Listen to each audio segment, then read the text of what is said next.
Hola, buenas tardes, ¿cómo están? Vamos a dar inicio con un nuevo encuentro, charlas con historia, como todos los viernes, como venimos haciendo ya hace varios viernes desde el mes de julio. Hoy la charla número 16. Vamos a estar hablando con el profesor Emanuel Barrientos Horowitz, miembro de la asociación. Así que bueno, mientras se van sumando, les voy contando un poco, sobre todo a los nuevos seguidores en Instagram, en Facebook, que por suerte y agradecemos se van sumando semana a semana más personas.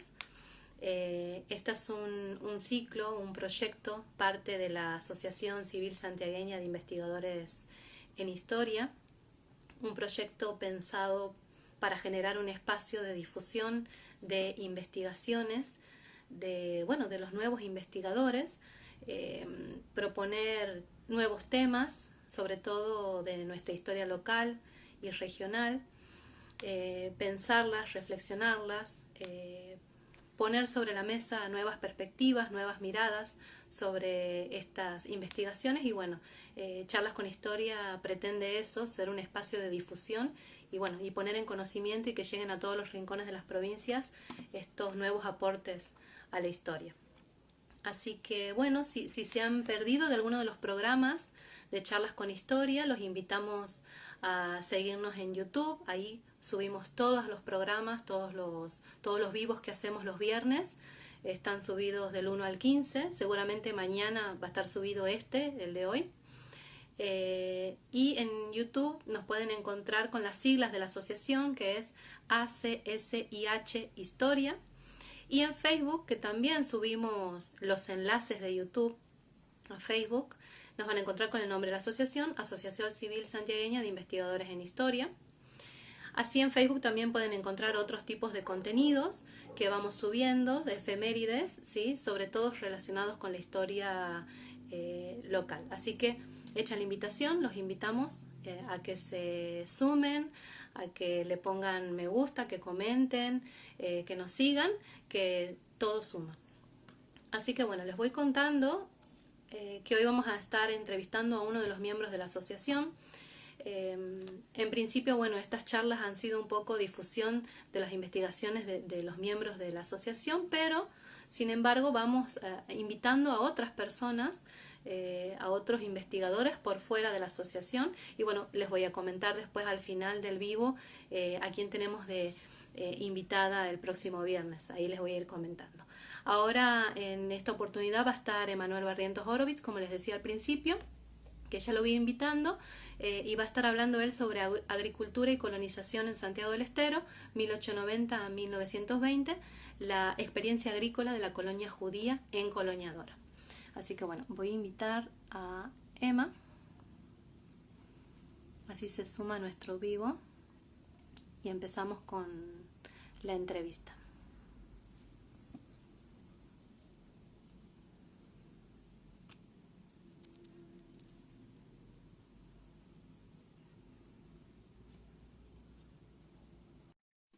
Vamos sumando a Emma.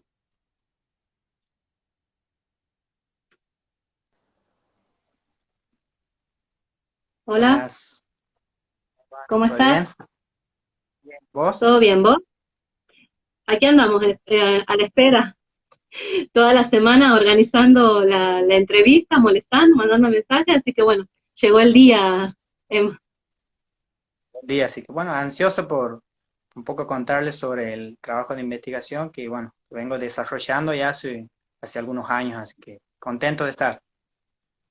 Bueno, agradecerte primero que estés aquí. Déjame antes de empezar contarles un poco de vos, Emma. Bueno, les cuento que Emma, él es profesor en historia, que se recibió en el ISPP número 1, es estudiante avanzado en la licenciatura en historia en la Universidad Nacional de Santiago del Estero, es miembro, como les decía hace un rato, de la Asociación Civil Santiagueña de Investigadores en Historia, y es parte, les cuento, él es parte del equipo de efemérides, en donde que él hace, es parte, digamos, de la organización, la publicación de las efemérides que ven, leen en Instagram y en Facebook él junto con la profe Estela Carbonell y Gabriela Neirot, así que bueno, él contribuye muchísimo, Emma, en lo que es el contenido de la página en Facebook y en Instagram con todas las efemérides. Después, bueno, has escrito artículos sobre los judíos en Santiago del Estero, en la revista Fundación Cultural, distinguido en 2019 en el concurso llevado a cabo por la DAIA y el Banco Galicia en Buenos Aires con el trabajo El Holocausto, una mirada histórica y reflexiva de una tragedia mundial. Así que, bueno, Emma, nuevamente agradecerte y, bueno, cuando quieras, comenzamos conversando un poco sobre tu tema de investigación. Bien, bien. Bien, básicamente mi investigación se basa en la colonización agrícola en Santiago del Estero. Si bien sabemos que la colonización agrícola en Santiago del Estero no ha sido muy abundante, es la realidad, solamente se circunscribía a algunos departamentos del sudeste de Santiago del Estero que estaban muy al límite con Santa Fe. Eran pequeñas comunidades que no tenían gravitación dentro de la vida económica y social de Santiago del Estero, específicamente en el departamento de Rivadavia, Mitre, Aguirre, Avellaneda, había algunas colonias que eran muy escasas y los inmigrantes eran muy pocos. Eh, en vista de esto, conocemos que ha habido una colonia agrícola más o menos próspera, muy, muy parecida a las colonias santafesinas, ¿no? Que en su gran mayoría han podido alzar el nombre de la provincia de Santa Fe a nivel nacional, más de 120 colonias hacia principios de los años 20. Entonces, Colonia Dora un poco representaba ese tipo de colonia al estilo santafesina y era una más o menos de las más prósperas en Santiago del Estero. En vista de esto, a partir del año 1911, va a conformar una colonia dentro de la colonia. Eso también cabe aclarar, si bien Colonia Dora se funda como una colonia de su fundador, que es Antonio Agrelo, dentro de la misma colonia va a fundar otra colonia que se conoce como Colonia Rusa. Dentro de los archivos y de los memoriales aparece como Colonia Rusa. Y dentro de esta colonia me interesaba básicamente el desarrollo de los colonos judíos, su cultivo y su producción y el legado que habían dejado para todos los santiagueños. Recordemos que la inmigración en Santiago del Estero ha sido muy nula y si nos remitimos a los censos, hablan por sí solos.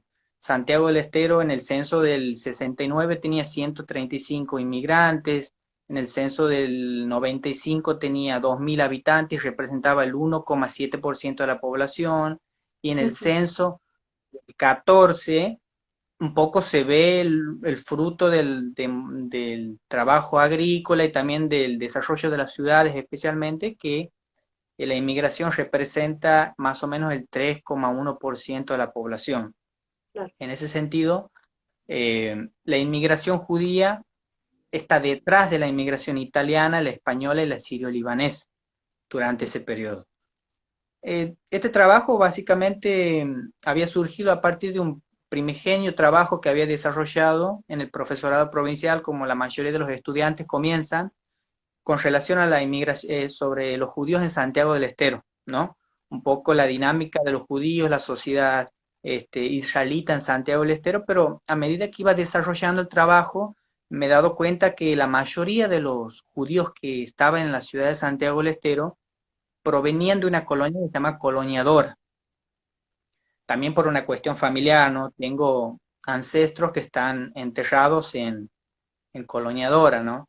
Entonces, en esa dinámica me he empezado a preguntar y a retroceder en el tiempo y a un poco a mirar cómo había surgido la colonia, qué desarrollo había tenido y por qué no había evolucionado, prosperado en el tiempo, fundamentalmente. Un poco esos eran los objetivos que me he ido planteando en la investigación. Claro. No sé si quieren hacer pregunta. Pensando un poco, bueno, sabemos que en el contexto y el periodo que vos tomas, ya estamos hablando de modelo agroexportador, sabemos del éxito en la región pampeana, bueno, Santa Fe, que vos dices que es este modelo evidente de colonización, y para Santiago, cómo repercute. Bueno, tenemos la llegada del ferrocarril, muy poquitos inmigrantes, y en cuanto a la agricultura, ¿qué nos puedes decir que pasaba en Santiago en esa época, en ese periodo? En realidad, en este periodo que se conoce como el modelo agroexportador, yo tengo una mirada más o menos pesimista de este periodo para Santiago del Estero, porque Santiago del Estero durante este periodo entra en un proceso de decadencia muy grande. Yo soy muy de la cuestión de mirar mucho los números y la Ajá. configuración poblacional de Santiago del Estero. Santiago del Estero, antes de este boom económico que había empezado en 1880, representaba en cuanto a población, Santiago del Estero estaba en el cuarto puesto en cuanto a población de las provincias argentinas. Ujú. Luego en el censo del 95 termina estando en el séptimo puesto. Entonces, había algo que evidentemente Santiago del Estero no se había podido integrar satisfactoriamente ese modelo capitalista internacional de proveedor de materia prima. Ujú. Evidentemente sabemos y conocemos que las provincias pampeanas, que estaban mucho más preparadas, con suelos mucho más fértiles, húmedos, con medios de comunicación mucho más ágiles y que obviamente llegaban al puerto de Buenos Aires en mucho menos tiempo, son las principales beneficiarias de este cambio. En cambio, las provincias del interior no han quedado ajenas al cambio, sí se han integrado, pero se han integrado como apéndices, más que como actoras fundamentales del cambio. Santiago del Estero durante este periodo se integra, pero parcialmente a este modelo, a esta nueva expansión económica de la Argentina. Eh, un poco nos basa en la teoría. Alberto Tasso nos dice justamente que Santiago se integra con este complejo agroforestal, ¿no? Es decir, por un lado, el desarrollo de una agricultura basada en el regadío, una agricultura que se llama agricultura comercial, que estaba centrada fundamentalmente en el centro de Santiago del Estero, que muy bien vos has desarrollado en el departamento Robles y en el departamento Banda, cuando desarrolló también Martín Carbona. Evidentemente, la inversión estaba, los medios de comunicación también estaban, porque el ferrocarril, que luego se llamó Central Argentino, llegaba, abarataba los costos, había una visión de mercado Ujú. y conjuntamente también pasos de la agroindustria azucarera tucumana. Entonces, dentro de ese modelo, Santiago del Estero se integra parcialmente, por un lado, la explotación forestal, que estaba centrada en ese momento antes de 1890, desde Ujú. Frías hasta Santiago del Estero, un poco los obrajes, los aserraderos que aprovechaban la madera, y por otro lado estaba la agricultura comercial del departamento Capital, del departamento Silípica y del departamento Banda. Esto no quiere decir que las demás departamentos no hayan trabajado o desarrollado. Habían desarrollado, pero su agricultura era muy inestable. Al no Ujú. tener agricultura de regadío que controle el flujo de agua, mucha de la cosecha se perdía, ¿no? Desarrollaban especialmente el cordón económico que va desde Macua hasta Salavina, Tamisqui, la agricultura de bañado. Muchas veces era inestable y obviamente que no pasaba todavía el ferrocarril por esa zona, entonces los costos eran muy altos. Entonces, dentro de ese panorama, Santiago del Estero se integra parcialmente con ese complejo agroforestal que hablaba Alberto Tasso. Y en este sentido los números también hablan, porque analizando los censos, el censo del 69, Santiago del Estero, y también en vistas de la colonización, recordemos que el colono que viene a una provincia viene por factores de atracción. Un colono viene, evidentemente, porque primero porque hay una subdivisión de la tierra, porque se den las facilidades para que el colono venga y trabaje la tierra, y Ujú. fundamentalmente las facilidades implicaban también poseer una tierra y pagarla a plazos, ¿no? Que un poco ya vamos a hablar en tema de coloniadora. Seguro. Santiago del Estero tenía 69, tenía, eh, tenía 20.000 santiagueños en otras provincias, que representaban Ujú. más o menos el 17% de la población de los santiagueños en la Argentina, 20.000. En el censo del 1895 tenía 32.000 santiagueños en otra provincia. Son cifras muy grandes. Entonces Sí, la pregunta que me hacía es, ¿cómo puede Santiago del Estero traer inmigración europea si la misma población de Santiago del Estero no encuentra los medios claro, permanentes y suficientes para hacerse? Era una pregunta. Evidentemente, la élite dirigente de ese momento justamente se justificaba aludiendo que todavía faltaba el desarrollo del ferrocarril y también un desconocimiento de las tierras santiagueñas. Recordemos y tenemos que tener en cuenta que Santiago del Estero se encuentra por fuera de la pampa húmeda y las tierras muchas veces funcionan pero con regadío. La mayoría de las tierras santiagueñas funcionan con regadío y con determinados cultivos. Entonces, en ese contexto, eh, la élite dirigente de ese momento empezaba a ver con buenos ojos una parte del territorio santiagueño para la colonización. Estamos ujú, hablando de la zona pampeana. Ellos identifican la zona sudeste de Santiago del Estero, especialmente la que limita con Santa Fe, como la zona pampeana de Santiago del Estero, que más o menos se parecía a las zonas santafesinas, entre comillas, vamos a decir, porque la élite dirigente estaba más o menos equivocada en ese sentido. Tenía una gran visión de prosperidad para esa zona, hasta diría un poco sobreexagerada, ¿no? Si nosotros analizamos, por ejemplo, los mensajes de Absalón Rojas o de la memoria descriptiva de Lorenzo Facio, esa zona sí, representa incluso el estandarte de colonización para esa zona. Ellos están convencidos que la apertura del ferrocarril de Sunchales a Tucumán que pasaba por esa zona, ¿no? sí, Estamos hablando de Selva, Pintos, Coloniadora, Herrera, todas esas poblaciones que se iban fundando, iban a traer el estandarte de la colonización, dice Lorenzo Facio. ujú, Incluso el gobernador Absalón Rojas dice justamente que la agricultura es la industria a transformar las condiciones económicas y sociales de Santiago del Estero y que esa zona iba a jugar un papel más que fundamental para las colonias agrícolas. Esa era la idea. El ferrocarril iba a traer progreso y justamente mucho más viniendo de Santa Fe. Ellos colonias en las estaciones, como había pero insisto en este sentido, estaban un poco equivocados y no sabían básicamente el análisis de la tierra, de la disponibilidad que había, de los grandes latifundios que después iban a surgir con la explotación forestal. Eh, claro. entonces, ese panorama, digamos que yo un poco lo considero medio pesimista de Santiago del Estero en cuanto a esa pobre integración al modelo agroforestal, y con unas visiones bastante pesimistas de la zona pampeana de Santiago del Estero. Claro. Pero de alguna forma hay un eco en las élites gobernantes de lo que se decía a nivel nacional, digamos, la idea del progreso, o sea, hay un eco, digamos, en lo discursivo, una réplica de lo que se decía a nivel nacional con lo que pasaba a nivel provincial, bueno, desconociendo, como vos dices, las reales condiciones de la tierra, de los lugares, y esa necesidad imperiosa de que para cultivar se necesita de canales, de acequias, Sí, construirlas. exactamente, y además estaban convencidos que la agricultura de secano iba a funcionar en Santiago del Estero.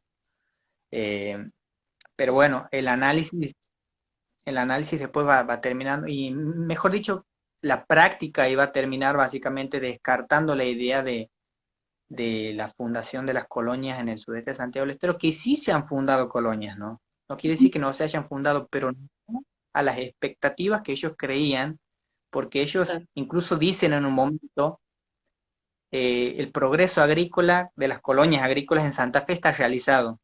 Santiago del Estero es la provincia que va próximamente a tener el mismo progreso, ¿no? Entonces, la idea de ese momento era esa: el ferrocarril iba a traer iban a traer los colonos, iban a traer las colonias agrícolas y iban a traer progreso de Santiago del Estero. Pero evidentemente hay un problema fundamental que es un factor común para esta época y obviamente para los sucesivos años, que es el problema del agua. mm, Recordemos que el centro de Santiago del Estero, esa zona que que también han hablado Martín Carbona y Ujú.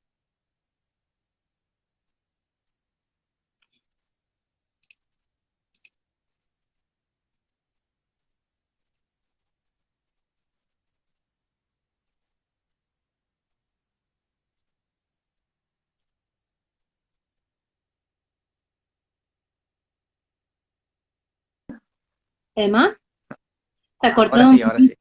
sí. Ajá. Bueno, hemos quedado, por lo que escuché, o sea, hemos quedado que vos decías la cuestión del agua, bueno, que hay una zona en la Mesopotamia, me imagino que estabas hablando de Banda y Robles, y hasta ahí. Y que se valía del riego. Eh, Ujú. el problema, en 1904 Juan Chávez hace un análisis del problema fundamental de Santiago del Estero en ese momento. Y uno de los problemas, y es tajante en este sentido, dice que es el problema.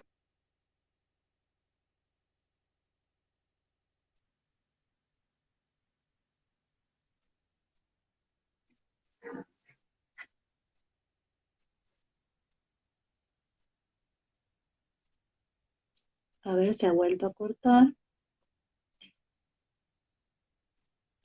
Ahí has vuelto, Emma.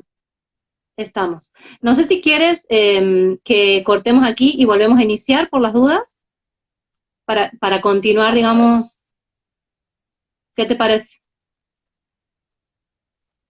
O Bueno, continuamos. si se corta, continuamos. Si se corta otra vez, vemos.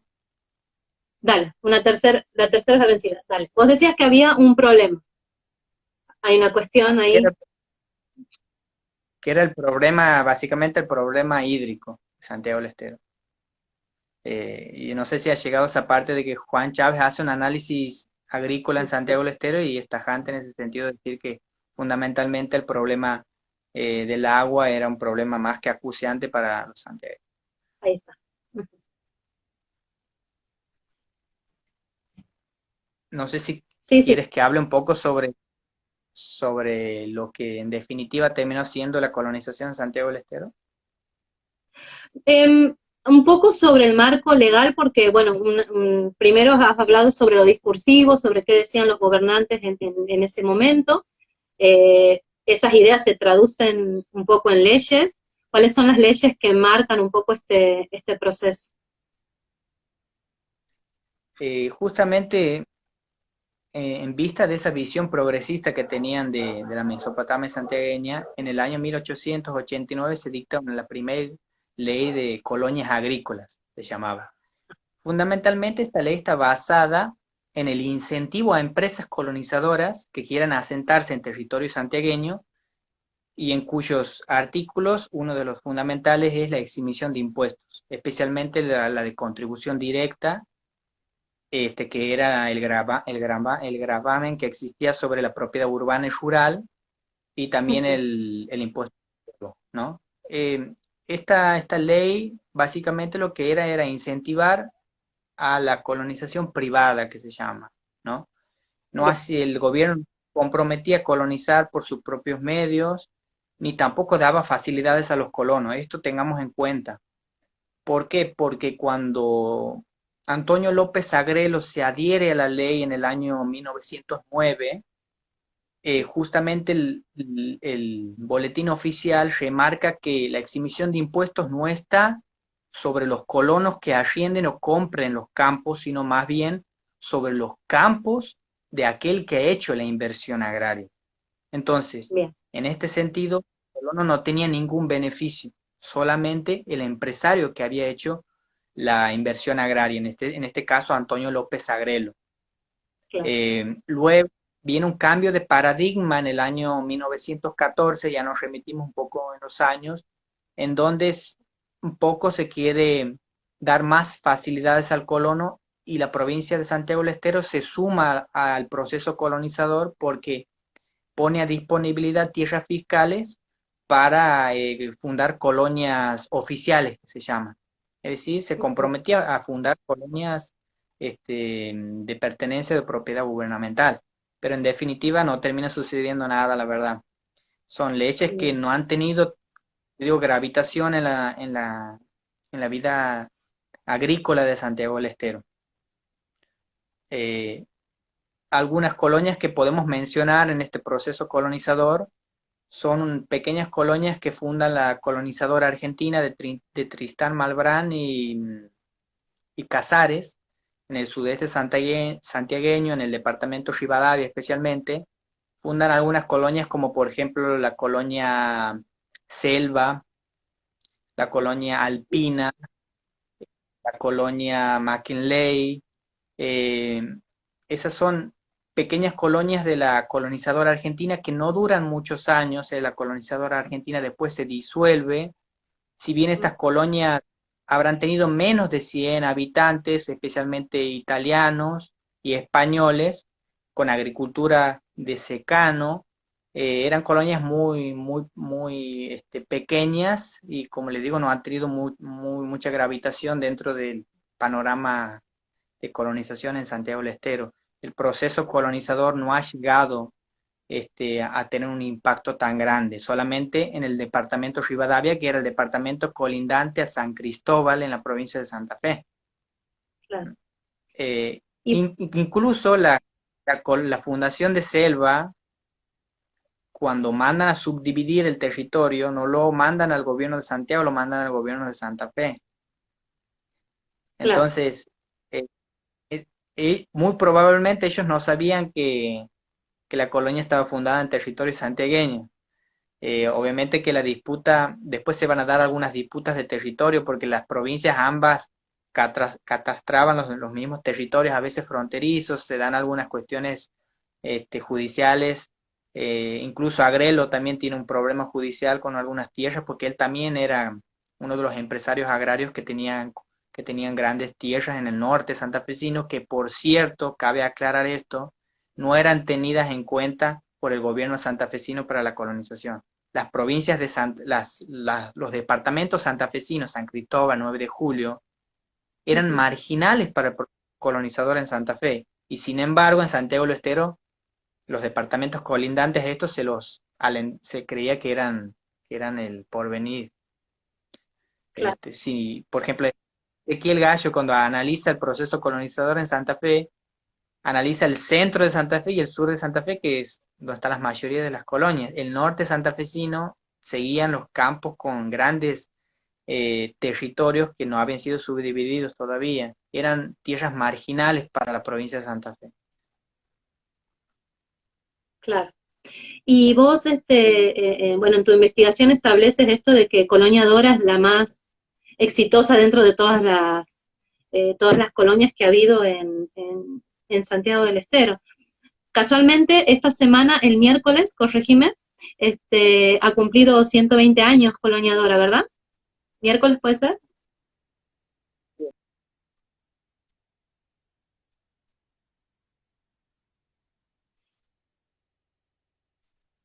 A ver,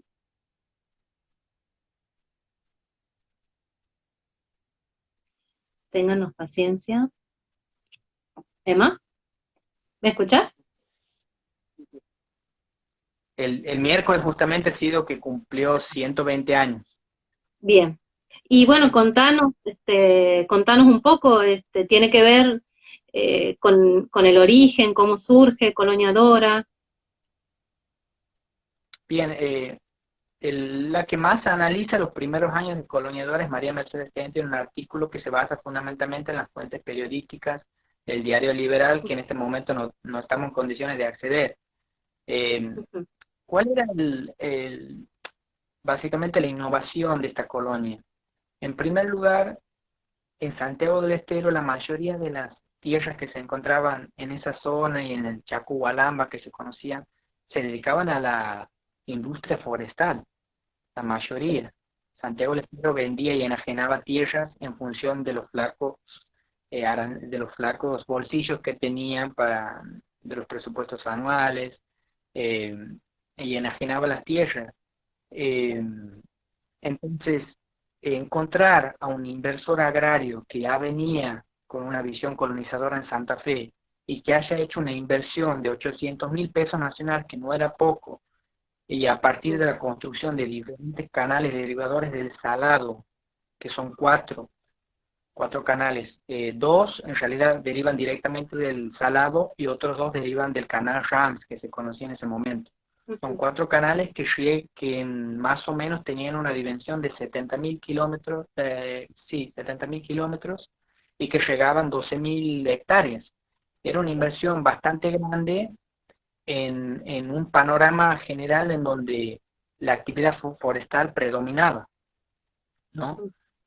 A partir de eso, Agrelo empieza a subdividir la tierra y empieza a arrendar en 1902 a diferentes inmigrantes italianos o españoles y a vender, obviamente, en plazo las tierras para los cultivos.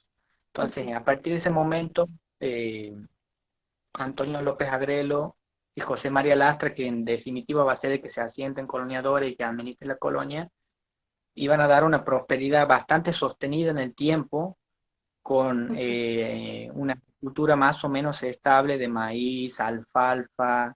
Es la primera colonia donde se empieza a practicar o a cultivar, mejor dicho, el algodón y otros diferentes derivados también. Eh, entonces, eso es uno de los aspectos fundamentales de Colonia Dora y fundamentalmente del inversor agrario Antonio López Agrelo, que era un portugués comerciante que había comprado las tierras en 1891 en la Sociedad Territorial del Brasil. Había comprado 35.000 hectáreas, ¿no? Casi 40.000 hectáreas suele parecer, pero en realidad son un poquito menos, 35.000 hectáreas. En 1900 ya ha empezado a subdividir la tierra y a arrendar y a vender a diferentes colonos. Eh, y Y él era había una, y era una perdón, él había hecho experiencia en Santa Fe, nos comentaba, o sea, él ya tenía un capital importante previo antes de llegar a Santiago. tenido experiencia en Santa Fe con otros inversores agrarios que buscaban, obviamente, el inversor agrario buscaba también tener su ganancia. Obvio. Ya si nos fijamos en el mapa catastral de Santa Fe, hay un mapa catastral de Santa Fe, identifico varios territorios que, que tienen nombre de Antonio López Agrelo. Él ya tenía experiencia agrícola en la provincia de Santa Fe. Entonces, es valorable que, como te digo, insisto, las inversiones que se realizaban, eh, la, ma la mayoría, la Bien, mayoría de las inversiones que se realizaban eran inversores que buscaban beneficios en la extracción de los obrajes. claro. Entonces, ese sentido es valorable. Eh, la, Claro, él la, la, hay una expresión que vos usas que a mí me ha llamado la atención, que él iba contra corriente, es decir, mientras en los otros lugares estaban deforestando, él apostaba por lo que era la agricultura. exactamente, justamente yo utilizo esa palabra, iba a contracorriente de ese momento, ¿no? La mayoría de los grandes latifundios que existían en el Chaco Hualamba Ujú. eran básicamente para la extracción del quebracho santiagueño. Entonces, fundar una colonia, primero comprar 40.000 hectáreas, subdividir la tierra y empezar porque era un trabajo, Seguro. evidentemente era un trabajo. En cambio, quizás hubiese elegido la parte más fácil, que era comprar un territorio o incluso arrendar al gobierno provincial un territorio para extraer el quebracho colorado, que era muy demandado para los ferrocarriles en ese momento. Sin embargo, ha elegido el camino más difícil de la colonización agrícola y que ha tenido más o menos su fruto. Creo que el gran negocio también que ha realizado Antonio López Agrelo es cuando la empresa de colonización la empresa de colonización judía le Ujú. compra a Agrelo 980 hectáreas en Colonia Dora para el asentamiento de más de 500 colonos judíos, en una parte, 2.200 hectáreas en la parte del río Salado y 800 en la parte que se denominaba agrícola cerca de la estación Colonia Dora. Bien. Entonces, en ese sentido. No sé si quieres que empiece a hablar sobre los Empecemos. colonos judíos. Sí, sí, él los trae, Agrelo los trae o ellos llegan, compran, cómo es esa llegada? Bien, un poco para contextualizar el momento, la Shewix Colonization Association era una empresa de colonización privada, filantrópica, no asistencialista, que había sido fundada en el año 1891, justamente cuando Agrelo compra Colonia de los territorios de Colonia Dora.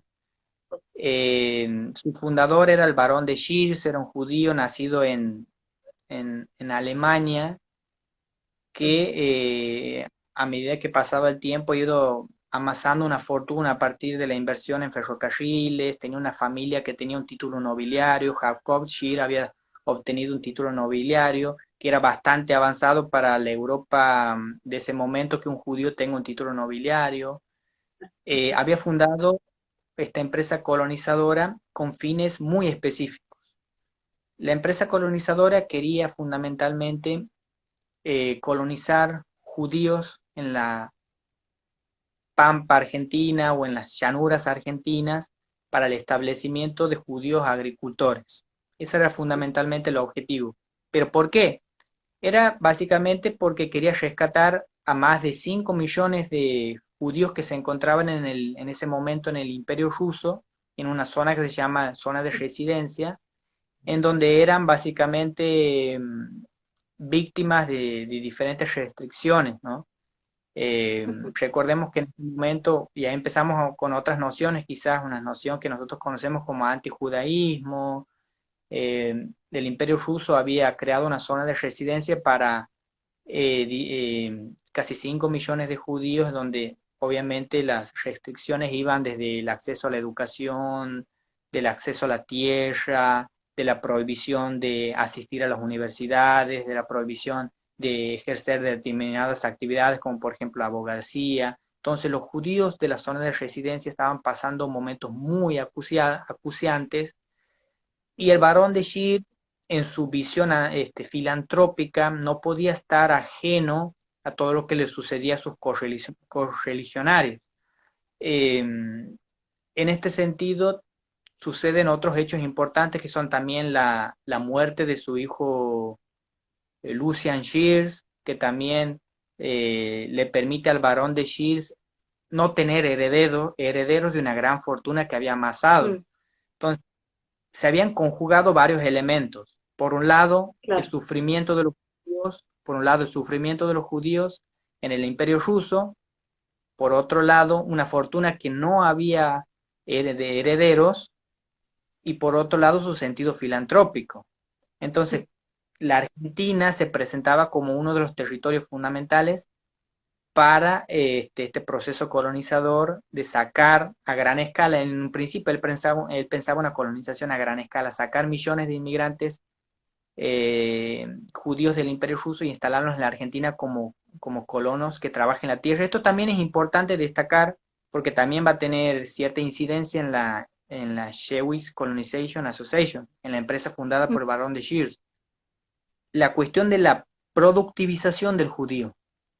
Él fundamentalmente quería que el judío trabaje la tierra y que sea productivo, en contracorriente a lo que se creía, a lo que se pensaba del judío. Siempre del judío se creía que era un especulador, que vivía del comercio, que no era productivo. Entonces la visión del barón de Sheer era demostrarle al mundo que el judío podía trabajar la tierra y que podía ser productivo. Esto incluso va a determinar también parte de los contratos que se van estableciendo también en las diferentes colonias que va a ir fundando la sociedad colonizadora.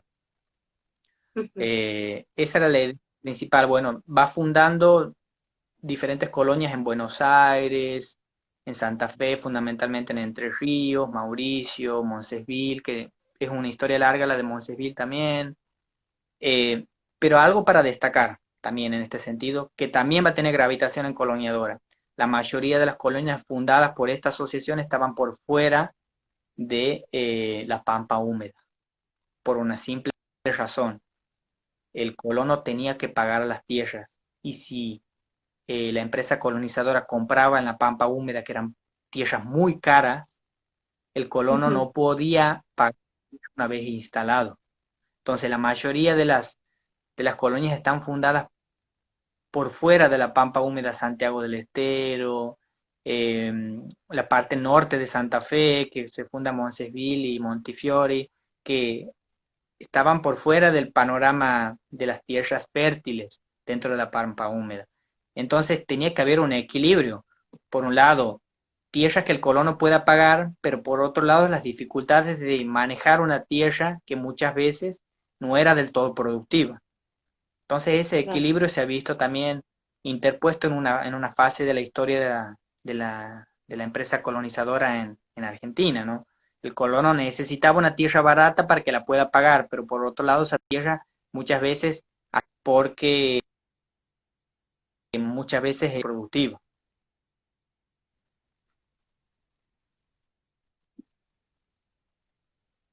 Emma, ¿me escuchas? Bueno,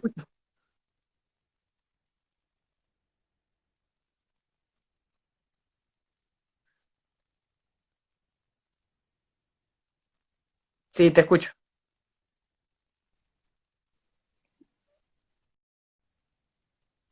bueno, Emma, cuando me escuches, avísame. Hasta ahora vamos desarrollando un poco lo que es bueno, la sociedad judía que estaba estableciendo colonias, pero por fuera de las...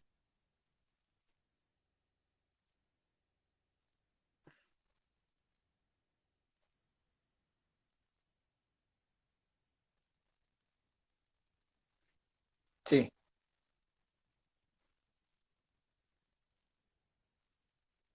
Interesante bueno, acá están diciendo que están tomando apuntes de lo que estás diciendo, Emma. Muy bien, la verdad que muy interesante esta parte de la economía, cómo se fueron instalando, si bien no con tanto éxito como en otras partes a nivel nacional. Estén tomando apuntes, de que estén prestando atención. Eh, por ahí nos juega en contra un poquito lo que es Internet. El viernes un poco se pone así, pesadito, pero bueno, aquí estamos. Emma, ¿me escuchás?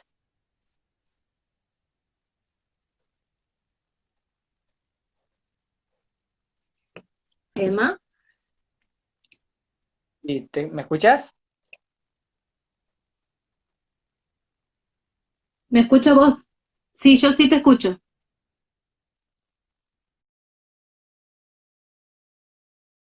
A mí me interesa mucho que hablemos que entremos al tema de, así que, porque hemos hablado sobre el panorama un poco nacional y cómo fue trabajando a nivel nacional la colonia, así que lo que les voy a proponer es que no se vayan. Ahora, Es- no sé si será mi internet, pero ya he cambiado un poco. Ahora lo Emma, he cambiado. escucha, Emma, si quieres, lo que podemos hacer es que corte el vivo y volvemos y entramos de lleno a Colonia Dora. ¿Te parece? Bueno, bueno, dale. ¿Sí? Dale, no se Dale. vayan, ya volvemos.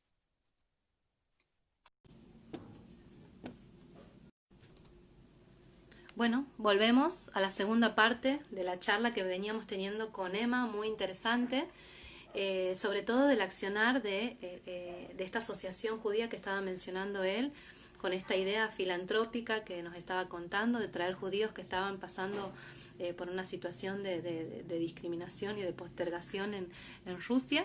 Así que bueno, vamos a ver cómo esta historia que sucede en ciertos lugares de la provincia, porque se van creando estas colonias, cómo vienen a Santiago del Estero. Así que vamos a invitar a Emma para que nos cuente esa parte.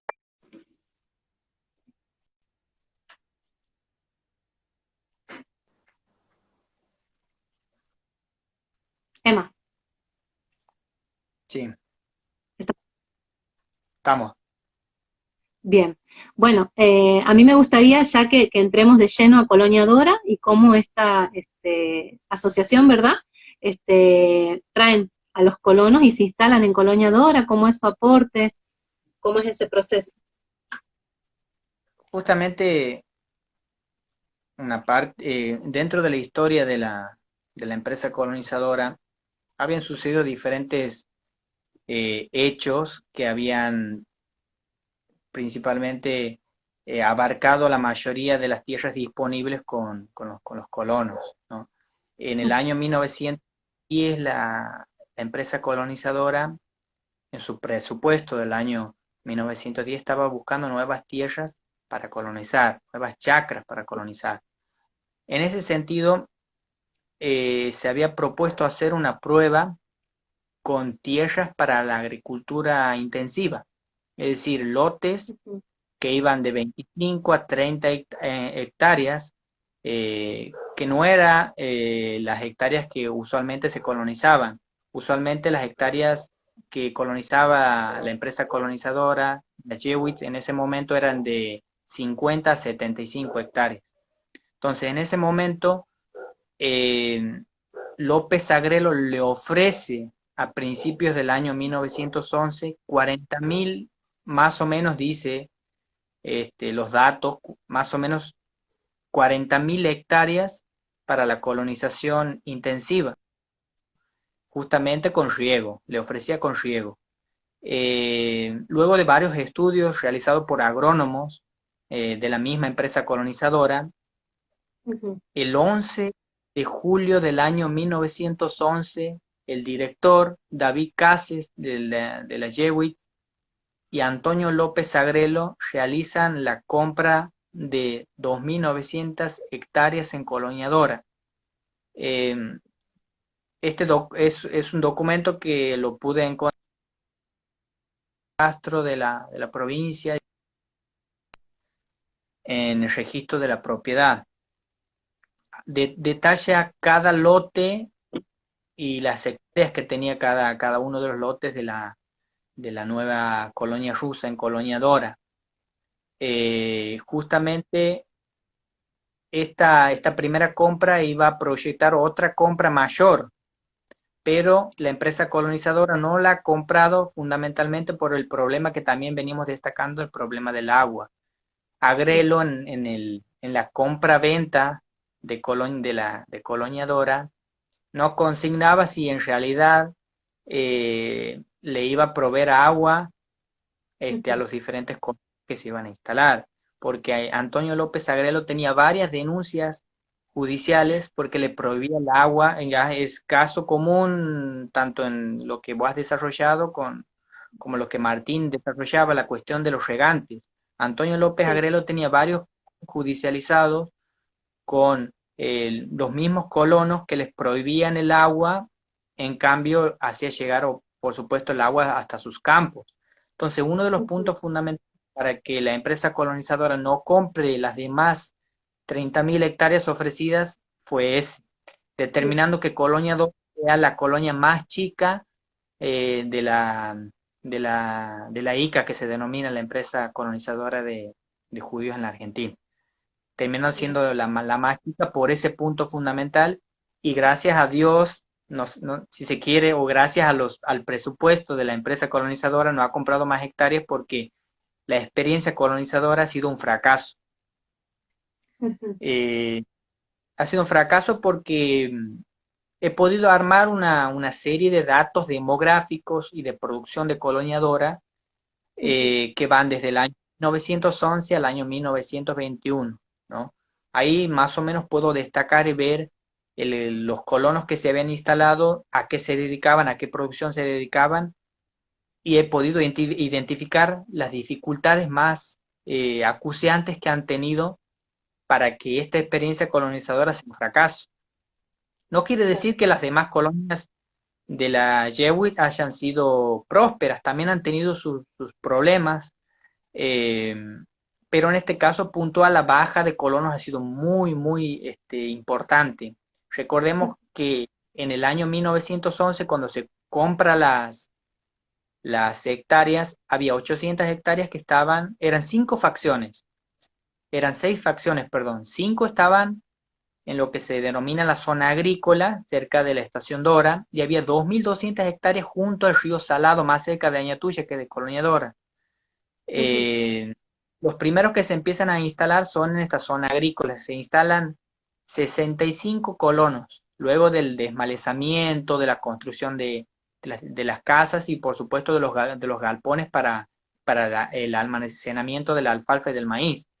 Ujú. En el año 1912 se suman las demás hectáreas junto al río Salado, luego de construir un terraplén para que las aguas del río Salado en las crecidas no invadan los cultivos. Entonces, en definitiva, en 1912 había terminado de colonizarse todas las chacras. Número máximo que ha llegado a la colonia rusa en Colonia Dora. 83 colonos que representaban más o menos eh, 500, 600 almas. Bien, Bien. Y aquí es lo que más o menos destaco cómo ha ido progresando la colonia. En el año 1914, que más o menos lo relaciono con el censo, el cultivo del ujú, maíz y de la alfalfa eran los predominantes, mucho más el maíz que la alfalfa, ¿no? Después vamos a ver bien. cómo la recomposición de esos cultivos se van, este, se van orientando más a la alfalfa que al maíz, que también tiene Se invierte. Ujú. Bien. 33 colonos, pero se suma 20 colonos más que eran los inmigrantes no colonizados. ¿Esto qué quiere decir? Que en Colonia Dora estaban los que habían firmado el contrato de colonización y estaban los Sí, inmigrantes que esperan colonizarse. En Colonia Dora, en el año 1915, había 20 colonos que esperaban colonizarse, que representaban 90 almas. que Eh, estaban ahí, vivían ahí a la espera, digamos, de un contrato. claro, Ujú. ellos vivían a la espera. ¿Por qué? Porque realizaban tareas agrícolas, ya sea Claro. como peones que estaban colonizados, ya sea en trabajos de obraje, esperaban colonizarse y realizaban su práctica agrícola. Ah, Porque uno de los problemas de los primeros años de la empresa colonizadora, porque es muy largo detallarte la historia de los primeros años, porque hay libros que hablan de eso, uno de los ujú, problemas es que los inmigrantes que traían no tenían aptitudes agrícolas, ¿no? ujú. Entonces, a partir de los años 1900, la Sheiba ha empezado a tener uno de los requisitos fundamentales, era que haya tenido experiencia agrícola. Y entonces, esos inmigrantes que ya no los traía la Sheiba, sino que venían de forma espontánea a la Argentina y que se instalaban en las colonias, se denominaban los inmigrantes, que esperaban tener el derecho de colonización. En Colonia Dora había 20 en el año 1915, que representaban 90 almas. Esperaban colonizarse y realizaban las tareas agrícolas para ir adaptándose a las tierras de Dora. Sin embargo, el destino de los colonos va a empezar a cambiar abruptamente. ¿Por qué? Ujú. Porque en el año 1919, serían pasados 4 años del 15, los colonos que estaban en Colonia Dora eran 33. Sería que había disminuido de 80 a 33 en un lapso de 4 años. En el Claro. 20 eran también 33, en el 21 eran 30, en el 24 eran 20 colonos.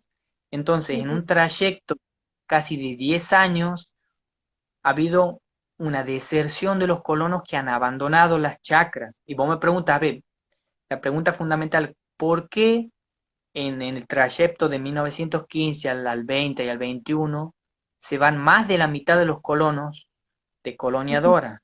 Fundamentalmente, y las razones que dan los testimonios orales que he podido recabar, más los informes de la SHIV, era que había múltiples problemas en Colonia Dora. En principal había el problema del agua. Recordemos que uno de los canales de Colonia Dora, de la parte del río Salado, había como una represa. Esa represa era insuficiente para con la contención del agua y el reparto del agua. el problema de las sequías, era fundamental.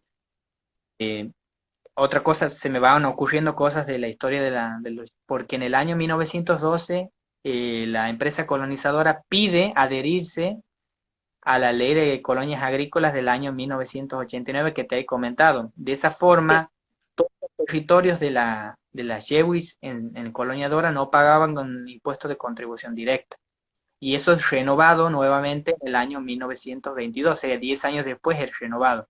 Y en el boletín oficial, esta gente dice que por fuerza mayor vamos a conceder la exhibición de impuestos a la empresa colonizadora en Colonia Dora por los grandes problemas que ha tenido en el año 1916-1917 por las sequías que han sufrido los colonos y también por la inundación del año 1921. Entonces ahí vamos un poco viendo cuáles han sido las causas de esta deserción tremenda que ha tenido los colonos, como en primera instancia las sequías, en segunda instancia también las inundaciones, que incluso testimonios orales me dicen que es peor que las sequías, las inundaciones, porque la mayoría del cultivo se perdía.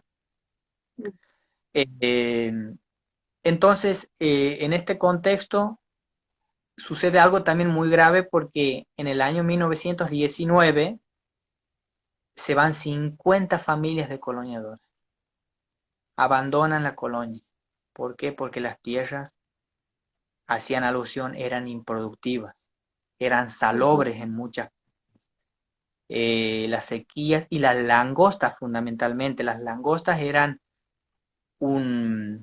eh, digamos, una catástrofe para los cultivos de los colonos porque terminaban destruyendo todo el cultivo, incluso hasta la pérdida total.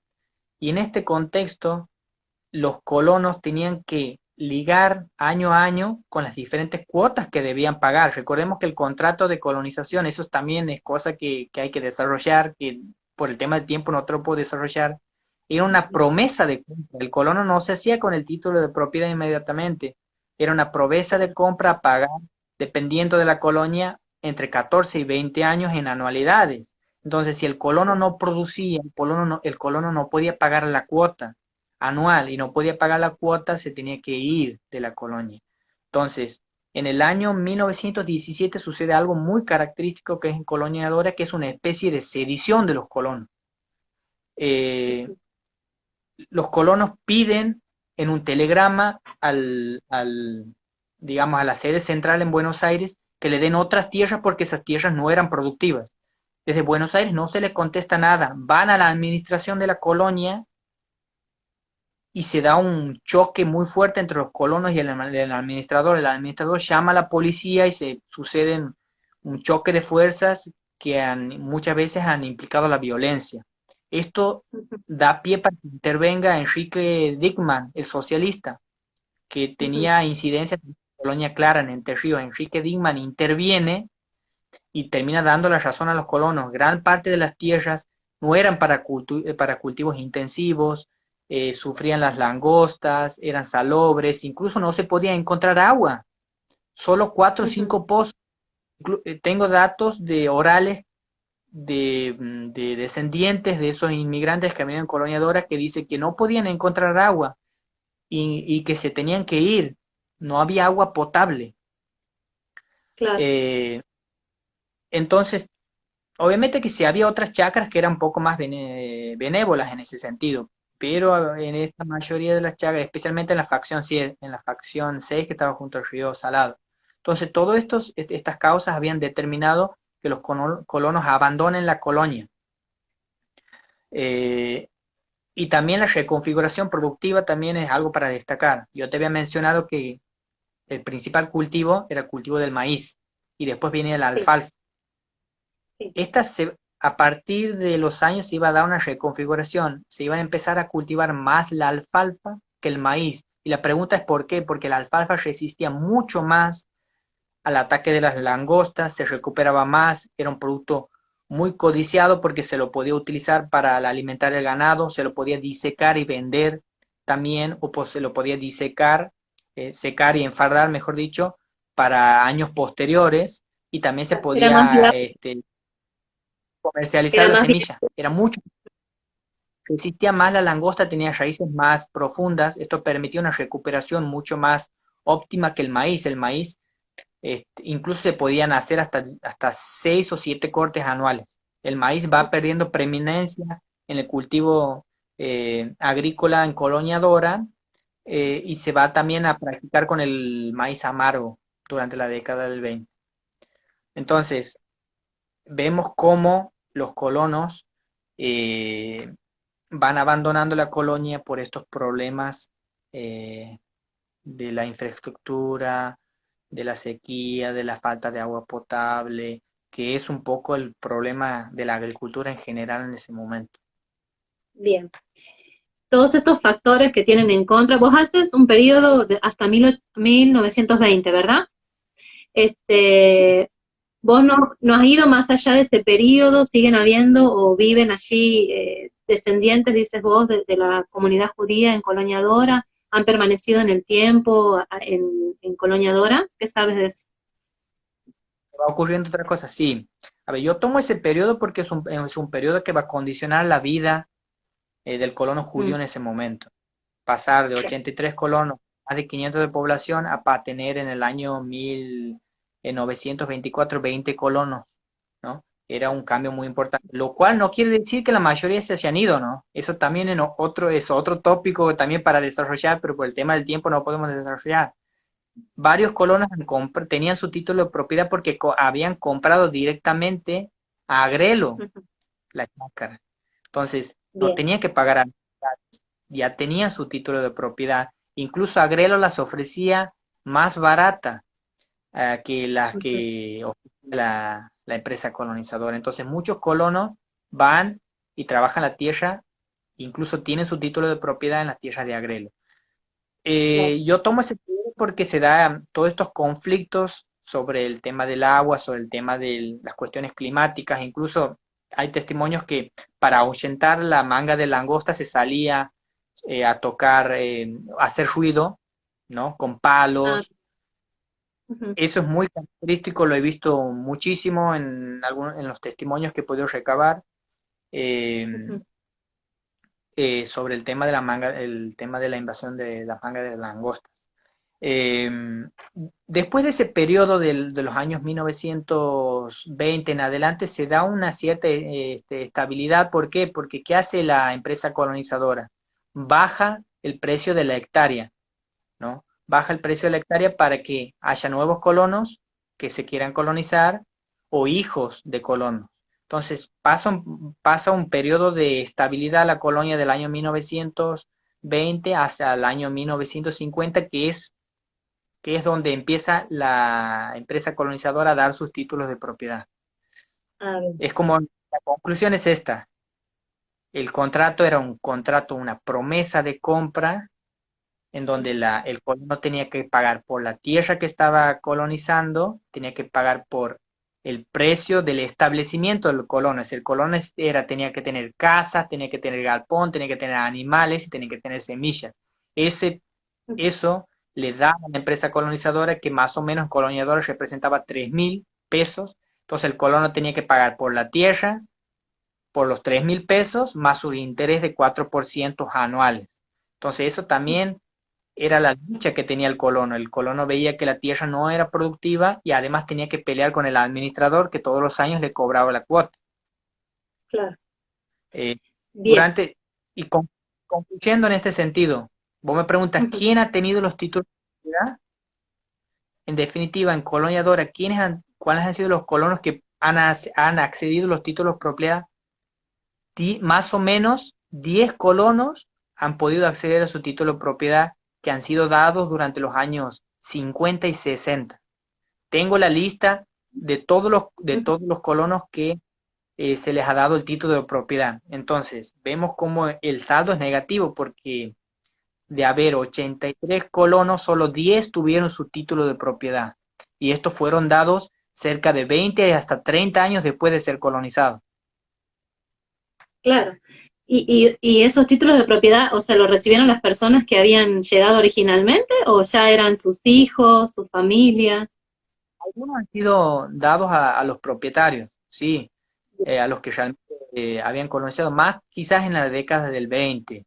Eh, claro. ¿Por qué, por qué la empresa colonizadora el contrato era una promesa de compra? ¿Por qué era una promesa de compra? Porque la empresa colonizadora no quería que el judío venda su propiedad ni especule. Eso también es la cuestión de la productivización del judío, Ujú, que tenía, no quería que el judío con el alza de los precios venda la tierra. Obviamente para vender una tierra necesitaba los títulos de propiedad. Entonces ujú. quería que definitivamente el judío se asiente sobre la tierra a través del trabajo agrícola y que sea autosustentable. Entonces, si vos le dabas el título de propiedad, muy probablemente quizás podía vender la tierra, arrendarla. Entonces la idea no era esa, era que haya un arraigo sobre la tierra del colono judío. Entonces era una mesa de compra con anualidades que iban hasta 20 y 30 años. Y justamente lo coloniador ha sido así. Los títulos de propiedad se dan durante los años 40 y 50 y son muy pocas familias que obtienen el título de propiedad. Incluso cuando obtienen el título de propiedad, he encontrado casos de colonos que venden los campos que tenían de que se le había dado la Chevy y compran otros más cerca de la estación Dora. Hay casos también de eso. Claro. Bueno, la verdad que tu trabajo es enorme, con muchos documentos veo. Te quería preguntar un poco cuáles fueron tus fuentes más importantes o vertebradoras de tu trabajo. Te escuchaba recién que tienes muchos testimonios orales. ¿Qué otros tipos de fuentes has utilizado en este recorrido? De paso, los invito del otro lado, los que estén escuchando, a que hagan alguna que otra preguntita, así vamos cerrando con la charla. ¿Me has escuchado la pregunta, Emma? Sí, bueno, Sí, la fuente básicamente, ¿cuáles son tus fuentes? Ajá. en cuanto a las leyes, bueno, el Archivo Histórico de Santiago del Estero, en cuanto también el Archivo Histórico de Santiago del Estero me ha permitido encontrar varias fuentes, incluso de Agrelo. Agrelo dona sus canales en el año 1912 a la provincia, fuentes, testimonios orales, libros que incluso se escriben que me han facilitado también. Eh, Después en Buenos Aires el archivo de AMIA, Mm, Instituto Científico Judío también en Buenos Aires. Tengo algunos testimonios orales que lo he podido sacar también del archivo de la historia del pueblo judío en Israel, los atlas de ujú. la Jewish Colonization Association, de los informes anuales que hacían, bibliografía secundaria de historiadores que tratan la colonización judía, Amni, Yehuda, Levin, eh, después también, bueno, las leyes, las he encontrado también en la Biblioteca 9 de Julio, eh, un poco de todos los archivos he andado y obviamente que falta todavía por explorar porque tengamos en cuenta que los datos que hay sobre Colonia Dora eran muy minuciosamente anotados por los agrónomos que existían, que se mandaba a Buenos Aires y después de ahí Buenos Aires se mandaba a París, donde era la sede central de la empresa. Claro. Entonces, hay datos que se encuentran en Israel, en Buenos Aires y bueno, en las demás colonias también. Pero he podido armar esta serie de datos productivos y demográficos de los primeros años. También hay otras cuestiones culturales que se manejan, que la interacción con el lenguaje quichua también, coloniadora, ¿no? Porque la mayoría de los peones hablaban quichua y bueno, también algunos datos que me ha facilitado algunos historiadores, por ejemplo Miguel Pajón, que seguramente está viendo, eh, Ajá. hacía referencia justamente, un historiador de coloniadora, la facilidad que tenía el judío, porque el judío hablaba yiddish, que tenía con el quichua. Entonces, en las Ujú. comunidades de Orense se hablaba el quichua, se hablaba el yiddish y se hablaba el castellano. Es una Mira, característica que no se encuentra en ninguna de las colonias de la Chevis en claro. Argentina. Eh, bueno, las escuelas que fundan Colonia Dora, sería un tema muy amplio porque se lo puede, ¿A vos básicamente, te gustaría abordar esa línea también, es más de historia esa económica. construcción? Ajá. Más de historia. A mí me interesan más los datos duros, que es un poco lo que te he contado, la disminución y Sí, la producción. Obviamente en Colonia Dora había 12 escuelas, tengo varios datos sobre eso, 12 escuelas que tenían 4 profesores, los profesores venían directamente de Europa. ¿Por qué? Porque eran Mira, profesores que enseñaban hebreo para los cursos religiosos y también sabían español. ¿Por qué sabían español? Porque eran judíos sefaradí, que tenían un español primitivo, entonces podían entender el español.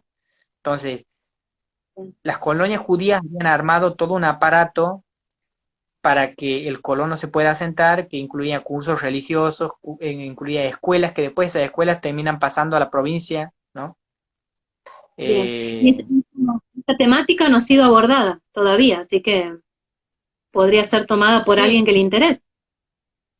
desde el punto de vista, claro, desde el punto de vista económico, que es lo que un poco yo tomo, todavía no ha sido Ujú. abordada, pero como te digo, también hay algún historiador en Colonia Dora que pronto va a sacar un libro sobre la historia de Colonia Dora y también abarca algunos datos de color sobre Colonia Dora, sobre la interacción con el quichua, las escuelas, sobre las familias que han vivido en el pueblo, pues recordemos que estaban los colonos que trabajaban la tierra, pero también ha habido 16 familias y podían identificar en los años 20 que se dedicaban a ramos generales, el cementerio también, importantísimo vestigio sobre la colonización, la sinagoga que ha habido en Colonia Dora también.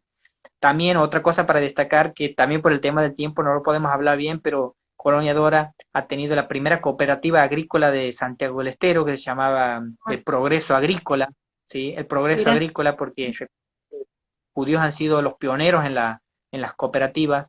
Colonia Dora también tenía su cooperativa, tenía 79 socios, 79 socios, y ha sido fundada en el año 1913. Incluso tengo el boletín oficial de su fundación.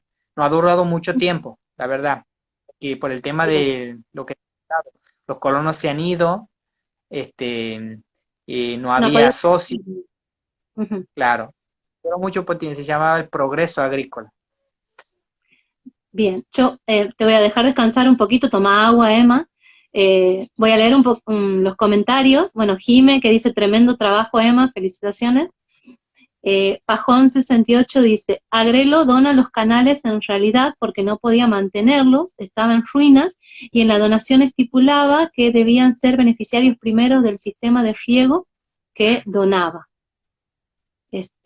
Bueno, Estela, que también dice muy interesante. El Marito Soy, eh, que dice, no digas que no hay tiempo. Que no digas que no hay tiempo, dice. Bueno, felicidades, bueno, te felicitan del otro lado. Tus seguidores, Emma. Gracias.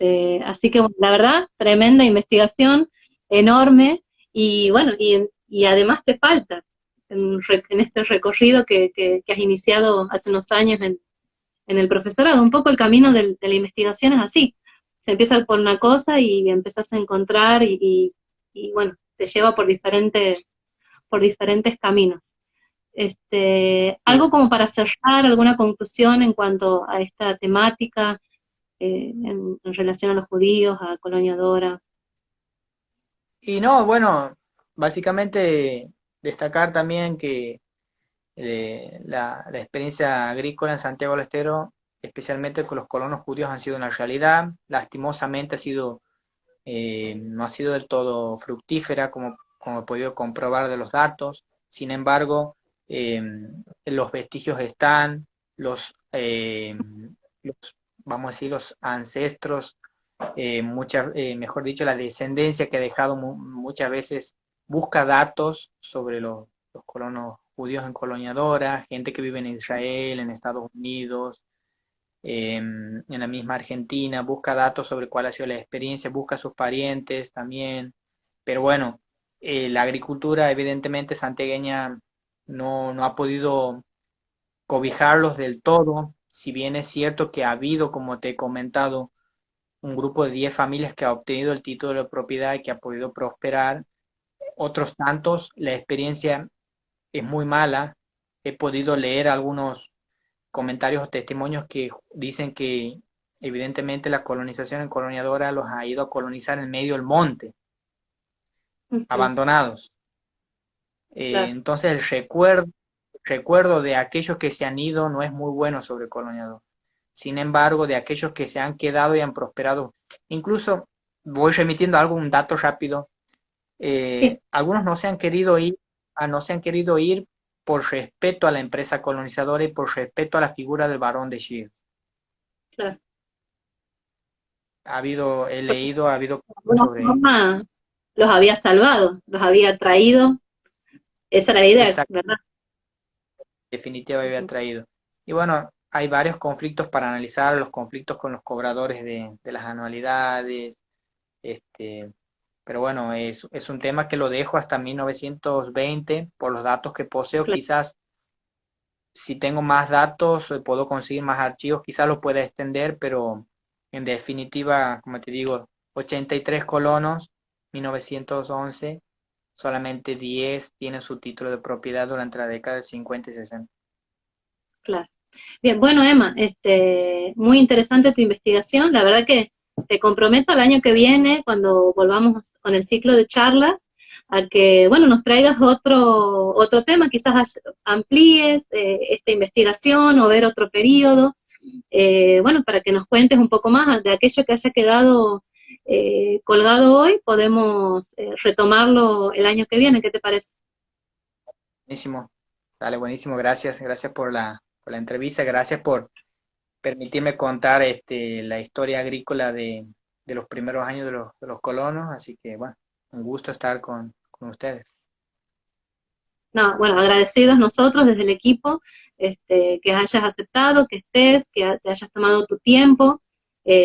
Así que bueno, estamos justo despidiendo octubre, un mes que se pone agitadito para todos y sin embargo has accedido y estás ahí, bueno, del otro lado brindándonos tu conocimiento y bueno, y aprendiendo nosotros de lo que vos has investigado. Así que bueno, vamos finalizando con esta charla y antes de despedirnos nosotros, les quiero contar quién viene el viernes que viene, el 6 de noviembre, otro ciclo de charlas con historia, es la charla número 17, va a estar la magíster Adriana Medina, con quien vamos a estar charlando sobre las modificaciones en el patrón del trazado urbano en función de las problemáticas regionales emergentes, la transformación del espacio geohistórico siglo XVI al XX. Así que bueno, los esperamos el viernes que viene, mate de por medio, té, café o no sé, un licuado o lo que quieran tomar, los esperamos el viernes que viene. Así que bueno,